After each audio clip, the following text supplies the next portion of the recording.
What are the common myths and misconceptions about HIV/AIDS and STDs? That HIV/AIDS and STDs are only transmitted through sexual contact is a myth and a misconception. Because HIV/AIDS and STDs can be transmitted through various means, not only through sexual contact. HIV can spread through sharing contaminated needles, receiving infected blood through transfusions, and from an infected mother to her child during childbirth or breastfeeding. It is also a myth that HIV/AIDS is a curse or a punishment for immoral behavior is a myth and a misconception. Because HIV is a medical condition caused by the human immunodeficiency virus, HIV, not a curse or a punishment. Anyone can contract HIV regardless of their moral behavior, and stigmatizing individuals with HIV only serves to further isolate them from vital medical care and support. It is also a myth and a misconception that herbal medicines or remedies can cure HIV/AIDS.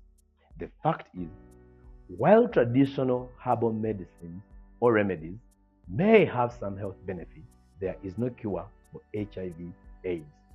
Antiretroviral therapy, ART, is the most effective treatment for managing HIV, reducing viral loads, and improving the quality of life for people living with the virus.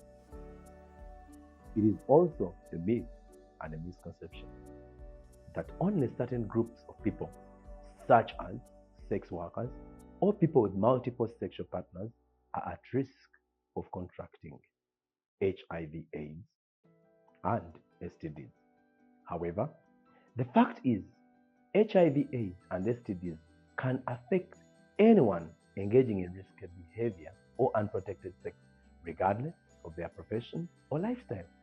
It is therefore essential to practice safe sex and get regular screening to protect oneself and others from infection. Another myth and misconception is that HIV/AIDS can be cured by having sex with a virgin. However, there is no scientific evidence to support this claim that having sex with a virgin can cure one of HIV/AIDS. This belief is not only false but also harmful, leading to the exploitation and abuse of vulnerable young girls. Another myth and misconception is that condoms are ineffective in preventing the spread of HIV/AIDS and STDs and only promote promiscuity. Condoms, however, are highly effective at preventing the transmission of HIV/AIDS and STDs when used correctly and consistently. They are an essential tool in protecting sexual health and should be promoted. It is also mythical and a misconception that if someone looks healthy and shows no apparent symptoms, then they are not infected with HIV or other STDs. The fact is, HIV/AIDS can be asymptomatic for many years, during which time the virus can still be transmitted to others. Getting tested regularly and knowing one's HIV status is crucial for early detection and timely medical intervention.